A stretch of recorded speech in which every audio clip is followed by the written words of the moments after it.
ঈশ্বরচন্দ্র বিদ্যাসাগরের জন্মদিন উপলক্ষে হুগলি জেলার আরামবাগ মহকুমার খানাকুল থানার অন্তর্গত রামনগর অতুল বিদ্যালয়ে অনুষ্ঠিত হল একগুচ্ছ শিক্ষামূলক ও সামাজিক কর্মসূচি। বিদ্যালয় আয়োজিত স্বেচ্ছায় রক্তদান শিবিরে প্রায় শতাধিক ব্যক্তির রক্তদানের মাধ্যমে অনুষ্ঠানের শুভ সূচনা হয়। অতঃপর খানাকুল থানা এলাকায় সর্বপ্রথম খানাকুল বইমেলার শুভ সূচনা করা হয়। উদ্বোধন করেন আরামবাগ মহকুমার মাননীয় মহকুমা শাসক। এই বইমেলা খানাকুল এলাকার মানুষের দীর্ঘদিনের আশা পূরণ করতে সমর্থ হয়। হুগলি জেলা তো বটেই, এমনকি পার্শ্ববর্তী পশ্চিম মেদিনীপুর ও হাওড়া জেলা থেকেও প্রচুর বইপ্রেমী মানুষের দেখা মেলে। বিদ্যালয়ের ছাত্রছাত্রীদের তৈরি হস্তশিল্পের প্রদর্শনী ও বিক্রয়ের ব্যবস্থা থাকে এই মেলায়। এর মাধ্যমে ছাত্রছাত্রীরা স্বনির্ভরতার প্রাথমিক পাঠ লাভ করে।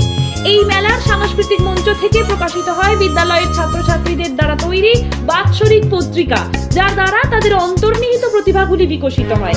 এই মঞ্চ থেকেই প্রকাশিত হয় ছাত্রছাত্রীদের তৈরি বিদ্যালয়ের থিম সং। আকাশ ছোঁয়া স্বপ্ন চোখে আমরা করব জয়, ইচ্ছে পূরণ করবে আমার রামনগর অতুল বিদ্যালয়। এই অপূর্ব সৃষ্টি সকলকে মোহিত করে তোলে।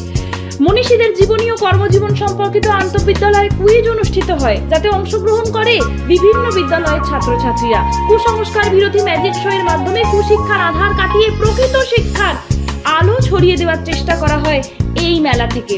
সাংস্কৃতিক ও শিক্ষাক্ষেত্রে কৃতি ছাত্রছাত্রীদের সম্মানিত করা হয়। আবৃত্তি, সঙ্গীত, নৃত্য ইত্যাদির মাধ্যমে ছাত্রছাত্রীরা সাংস্কৃতিক মঞ্চে আনন্দধারার প্লাবন নিয়ে আসে।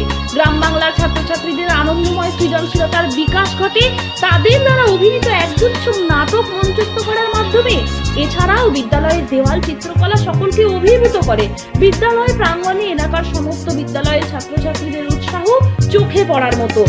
ঈশ্বরচন্দ্র বিদ্যাসাগরের জন্মদিন পালন উপলক্ষে ছাত্রছাত্রীদের এই যে উৎসাহ, সাম্প্রতিককালের এই এক ধরনের কর্মসূচি আমাদের রাজ্যে এক গুরুত্বপূর্ণ ভূমিকা পালন করবে বলে মনে করা হয়।